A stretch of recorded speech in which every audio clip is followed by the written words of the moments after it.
Biyahe-biyahe eh. Hello guys. Good morning. Punta ulit ako ng palengke ngayon. Araw ng pamamalengke. Palengke, parang Bisaya lang. Pamamalengke. Sensya na. Para kong may hika sa paghinga ko kasi naka face mask ako. Hirap huminga pag naka face mask. Alright guys. Okay. Naayos ko pa yung aking camera. Yan, okay na. Let's go. Cellphone ko baka mahulog. Hirap na.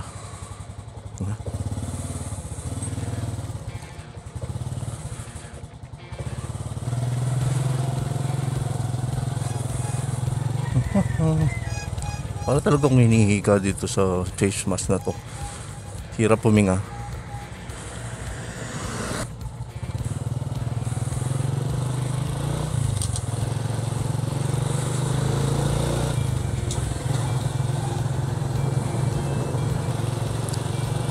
Hindi na ako kukuha ng pass dahil may permit naman ako. Diretso na lang ako. Sarado pa ba yung daan dito?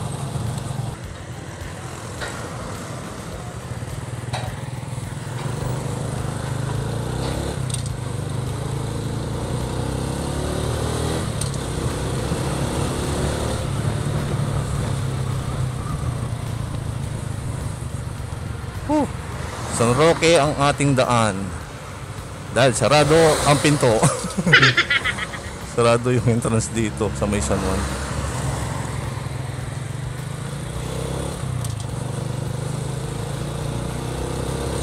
Kakapuwing sarado ko yung visor ko.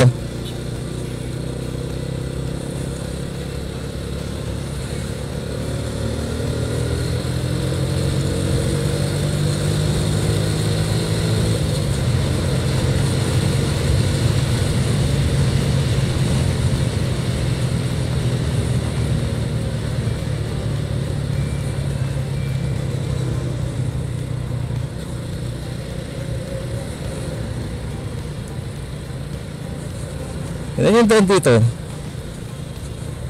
Ang pangit basag-basag. Parang sobrang lakas na mic ko. Sandali lang. Hihinaan ko lang. Hihinaan ko lang. Ba yan? Nagpa-fog yung aking visor.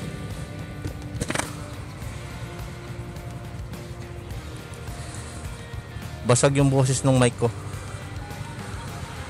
Headset kasing gamit ko ang cellphone. Ayan. Kaya settings hinaan ng konti. Hello. Nadidinig pa ba ako? Hello. Ayan. Okay na. Okay. It's good to go. By Monday may biyahe na ng Victory Liner. Pero yung pa Manila wala pa. Dito lang sa mga probinsya lang. Olongapo to Bataan. Tapos Olongapo to Tarlac. Saka Olongapo to saan ba yung isa? Hindi ko matandaan. Tara. Wala na kayang checkpoint dito sa may San Roque, San Matias. Okay. Let's do it. Do it.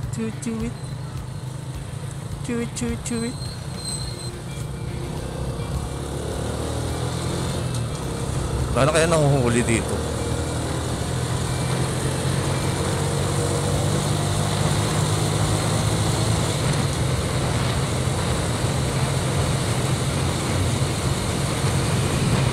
Parang meron pa yata.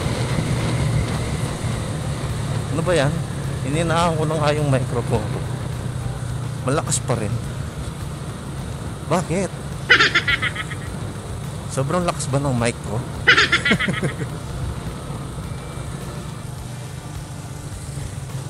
Mamimiss ko na yung long ride ko ah. Hindi na ako nakakapag long ride ngayon dahil sa coronavirus. Yung mga biyahe-biyahe ko from Pampanga to Olongapo, from Pampanga to Bataan, from Pampanga to Tarlac. Mamimiss ko na. Gusto kong magpunta ngayon sa sa Zambales, papuntang Pangasinan ngayon. Kaso hindi makapagbiyahe dahil sa coronavirus. Kahit meron akong travel pass, mahirap pa rin ang pagbabiyahe kasi nakakatakot yung virus. Hindi mo nakikita. At ganyan ang boses ko, parang bakla. Mamimili pala ako ng yun, dalag. Gusto kong kumain ng dalag. Yung lutong pakalugkog sa Kapampangan, pakalugkog. I-aadobo yun, tapos ipipirito. Masarap yun. Tapos sausawan mo toyo mansi na may sibuyas at saka lara. Nakapampangan ko na tuloy yung sili. Sarap mo. Tapos lalo na kung yung kanin mo ilalagay mo sa sa dahon ng saging. Ano ba yan Drew? Pagkain nyo naman yung nasa utak mo. Kaya ako tumataba eh. Iniisip ko lagi pagkain. Magbisyo ka na sa pagkain, sabi nga. Wag lang drugs. At saka alak. At saka babae. Ano ba? Yeah! Magbisyo ka na lang ng pagkain. At least mabubusog ka pa. O, diba? Primark. Sarado pa yung Primark. Say more. Yung Chuson. Sarado pa ba yung Chuson? Mas mura kasi yung paninda sa Chuson. Chuson! Sarado.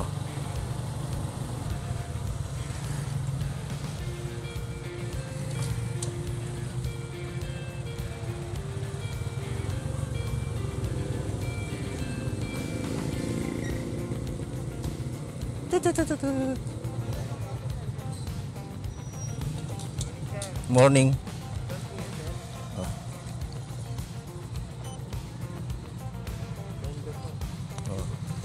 Thank you.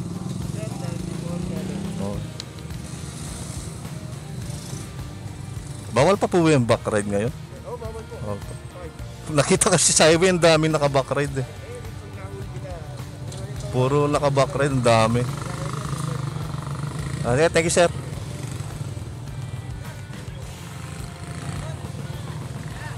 Bawal pa talaga yung back ride. Pero sa main highway, dami ko nakikita ng naka-back ride.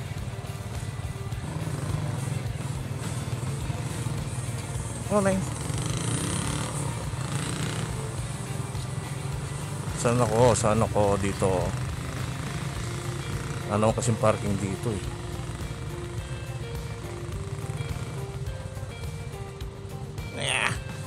Kaya babagsak to.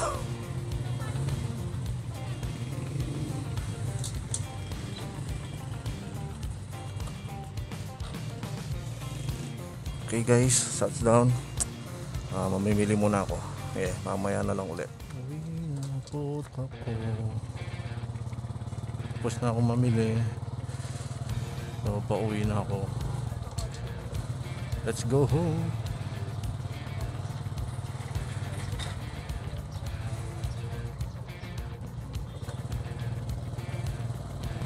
Ay, oo nga pala, wash out. Nakalimutan ko.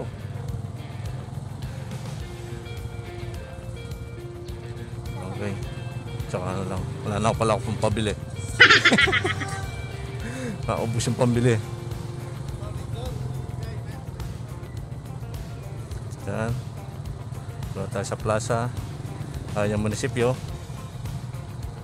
Municipal Hall. Wala pa ba yung kuya ko dito? Wala pa.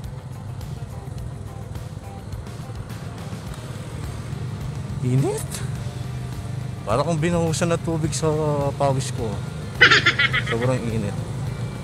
Kahit nakulimlim yung panahon.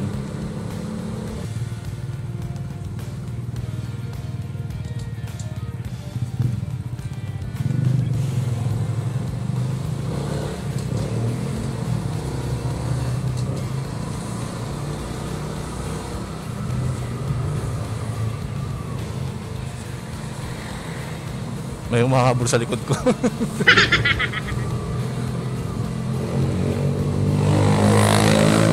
Oo, nakanabrat. Buti na lang nakita ko yung tindahan ng pagkain ng manok na yun sa looban. Kasi dun sa binibilan namin nung una, ang hirap ng parking, walang parking. Tapos may nanguhuli. Ginagawa ko, nakikiusap lang ako. Pero dahil nga walang parking, delikado pag pinark mo yung motor. Baka masagi ng mga dumadaan na sakyan dahil sobrang sikip. Kaya buti yun yung nakita ko. Malawak yung parking niya. Kaya doon na lang ako bibili ng mga pagkain at mga gamot na manok. Hindi ako nagsasabong, ha. Binebenta ko lang yung mga pagkain ng manok at saka yung mga gamot.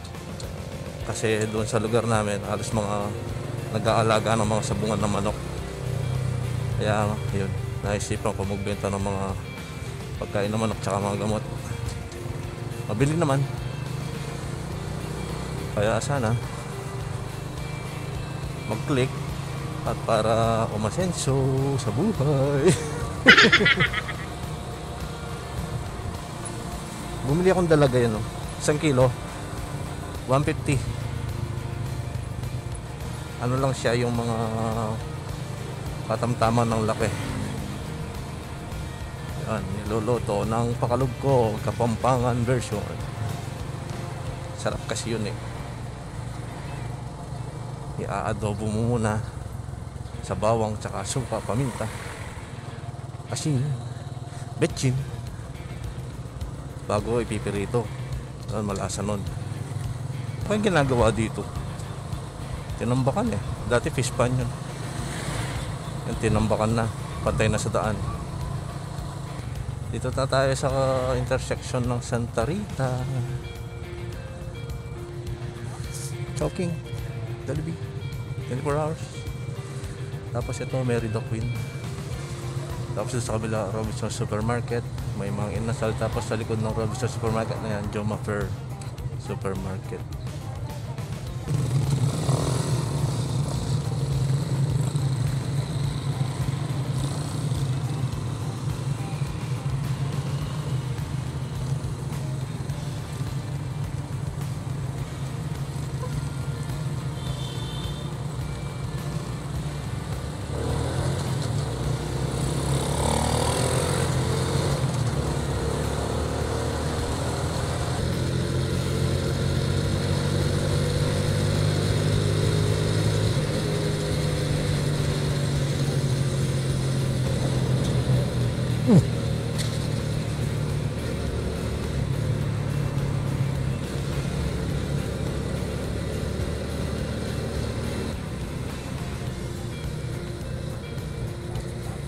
Huwag kang tatabi, ha. Baka ipitin mo ko.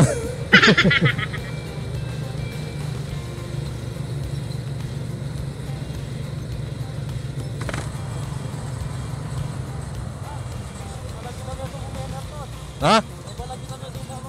Oh no!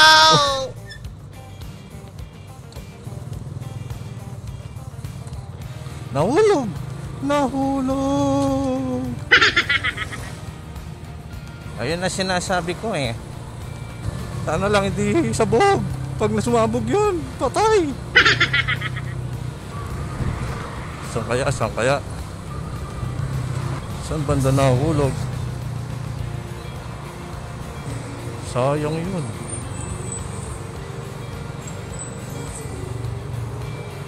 Wala naman. Kaya tinabi nun. Baka may nakakuha na. No, wala na dito eh. Sayang. Oh. Saan kaya banda nakakulog yun?